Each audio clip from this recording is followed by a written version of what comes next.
Boa tarde a todos. Meu nome é Alice Vermelho, eu sou estudante do terceiro período de Relações Internacionais na UFRJ e, sob a orientação do professor doutor Maurício Metri, nós estamos desenvolvendo há pouco mais de 3 meses a pesquisa intitulada A Paz em Tempos de Guerra durante a Guerra Fria, que compreende os anos de 1947 a 1991. O nosso embasamento teórico é a visão realista das relações internacionais, que enxerga o sistema internacional como uma arena de conflito entre os Estados. Isso porque cada Estado, que é o ator principal nesse sistema internacional, age no sistema em busca da sua própria segurança, dos seus próprios interesses, da sua própria integridade territorial. Dessa forma, a consequência natural desse sistema é a guerra. Mas nós sabemos que aconteceram em alguns períodos na história momentos de paz entre as grandes potências. E é justamente esse o nosso principal objetivo: analisar as condições que existiram no pós-Segunda Guerra Mundial que evitaram uma confrontação direta entre as duas grandes potências, Estados Unidos e União Soviética, da mesma forma que aconteceu em outros dois períodos históricos importantes, que foram em Lodz e em Viena. E a nossa hipótese é a de que a paz em tempos de guerra, no período da Guerra Fria, foi possível devido à existência de 3 elementos. E esses mesmos 3 elementos, cada um ao seu modo, estiveram também presentes nesses dois outros períodos históricos, os concertos italiano e europeu. Para começar, quando a gente fala em paz em tempos de guerra, nós queremos dizer que houve paz entre as grandes potências, ou seja, que não existiu um conflito direto entre essas grandes potências, mas é importante ressaltar que isso não quer dizer que as pressões competitivas, ou seja, as divergências encontradas existentes entre essas grandes potências foram eliminadas. Na verdade, não. É justamente por isso que nós dizemos paz em tempos de guerra, porque não houve um conflito direto, mas foi encontrada uma nova forma de lidar com essa pressão competitiva, submetendo a lógica militar direta a uma prática diplomática. Justamente isso que quer dizer, né, o tempos de guerra. E esse contexto esteve presente em 3 períodos históricos. No concerto italiano, que se deu a partir de 1454, foi um período de paz entre as 5 grandes potências ali italianas. Essas 5 potências estavam em guerra já havia 30 anos, mas elas interromperam essa guerra em 1454, porque perceberam que existiam alguns elementos que as pressionavam para que pudessem lidar melhor com as suas próprias questões competitivas. Nesse caso, essas pressões eram justamente o surgimento de 2 gigantes ao redor da Península Italiana. De um lado, a França e de outro lado, o Império Otomano. Não houve, durante esses 40 anos, a partir de 1454, um conflito direto entre as grandes potências italianas. Durante o concerto europeu, que se deu a partir do Congresso de Viena em 1815, o mesmo aconteceu. A Inglaterra e Rússia, que eram ali as 2 principais potências, e existiam entre elas enormes pressões competitivas e enormes divergências, precisaram, inclusive, se aliar em alguns momentos para lidarem melhor com algumas ameaças que eram comuns a todas elas. Isso, então, evitou que houvesse um conflito direto entre a Inglaterra e a Rússia. Da mesma forma, durante a Guerra Fria, entre 47 e 91, nós sabemos que existia uma pressão, divergências, né, entre os Estados Unidos e a União Soviética, as 2 grandes potências. Mas nós também sabemos que não houve um conflito direto entre essas 2 potências. Durante esses 3 períodos, nós pudemos analisar que existiram 3 elementos integrantes que evitaram esse conflito direto entre as potências, que foram justamente a existência de um inimigo comum, de uma paz não punitiva e de um sistema hierarquizado.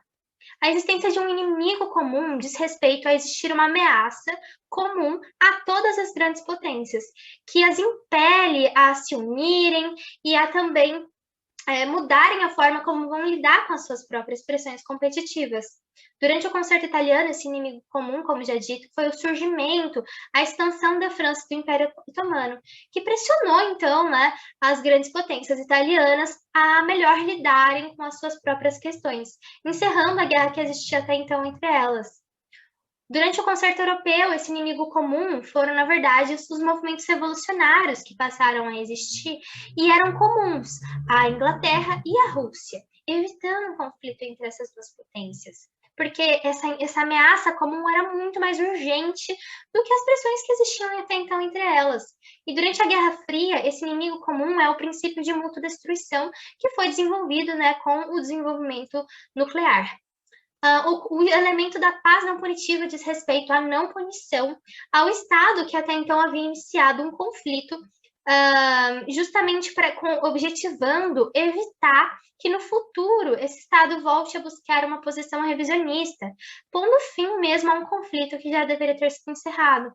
No concerto italiano, essa paz não punitiva diz respeito a Milão, que era o ducado que havia iniciado a Guerra de 30 Anos italiana antes de 1454. Durante o concerto europeu, a paz não punitiva se deu à França de Napoleão. A França, a partir do Congresso de Viena, passou a ter a mesma configuração, tanto territorial quanto de governo, que existia antes da expansão de Napoleão. E durante a Guerra Fria, essa paz não punitiva diz respeito aos países do eixo, aqui mais fortemente à Alemanha.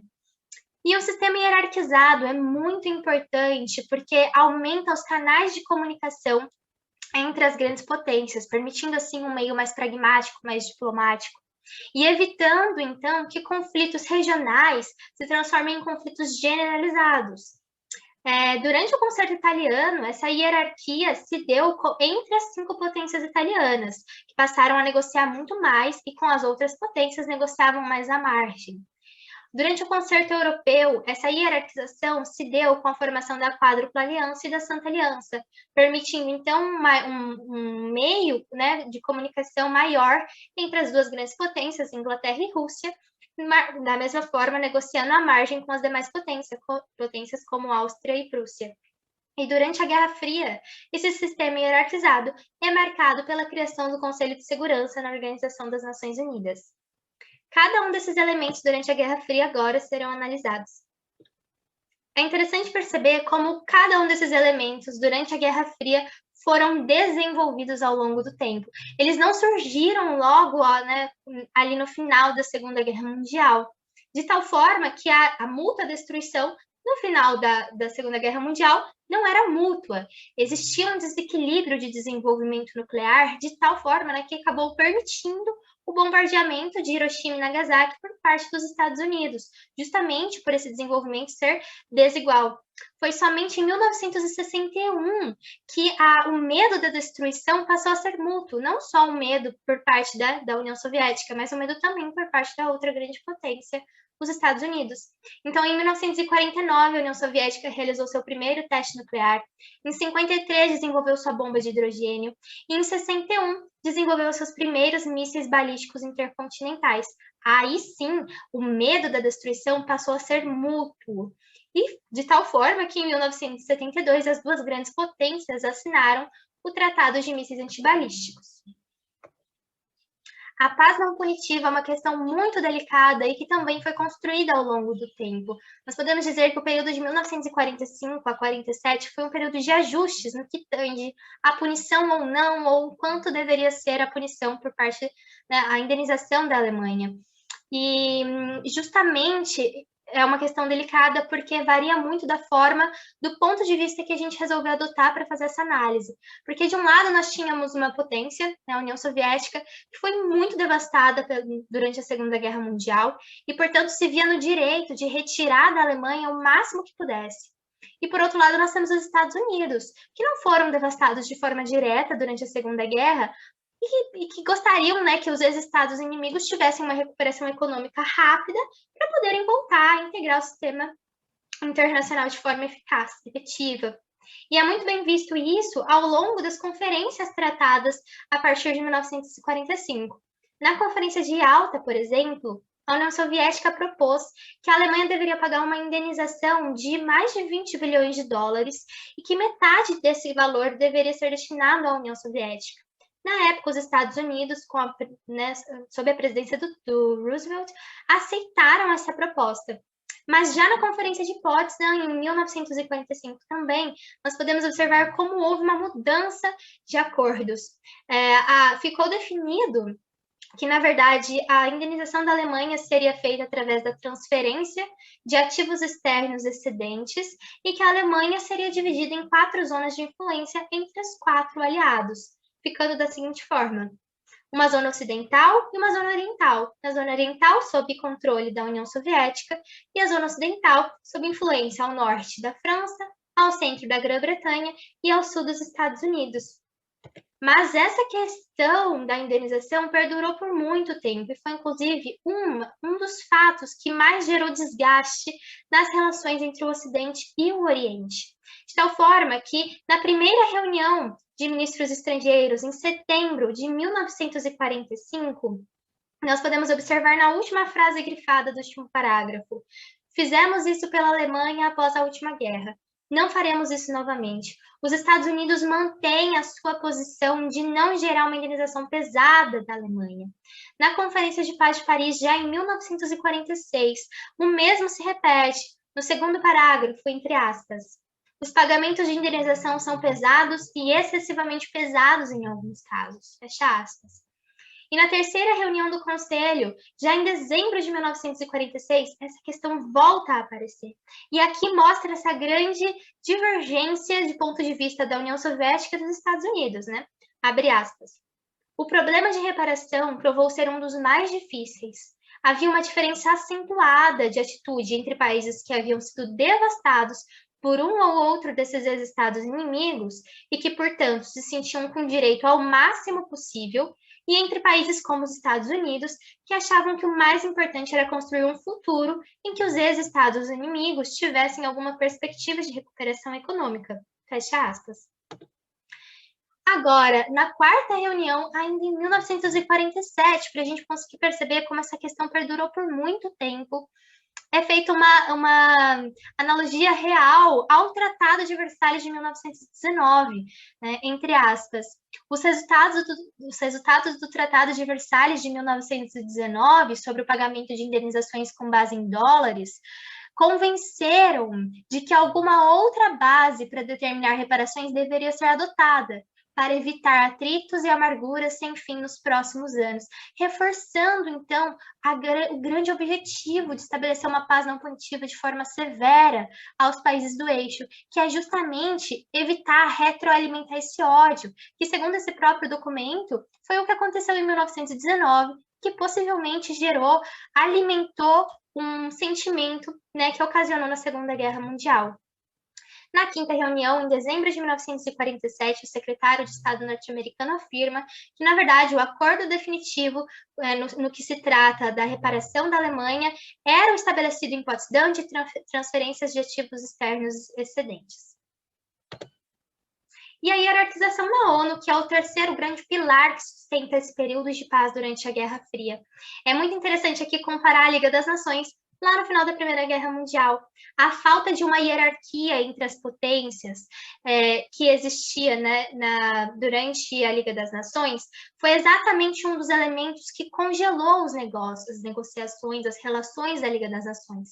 Na ONU, esse mesmo problema, né, não passou a existir mais, porque foi criado o Conselho de Segurança das Nações Unidas. O Conselho de Segurança é composto por 15 membros, dentre os quais 5 são membros permanentes, justamente a China, a França, na época a União Soviética, a Grã-Bretanha e os Estados Unidos.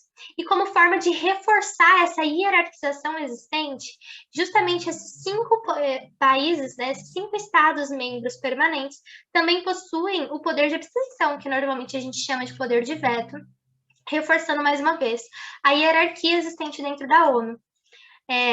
Vale a gente ressaltar que na nossa pesquisa nós não idealizamos essa hierarquização presente na ONU, na verdade nós enxergamos o caráter autoritário e arbitrário presente.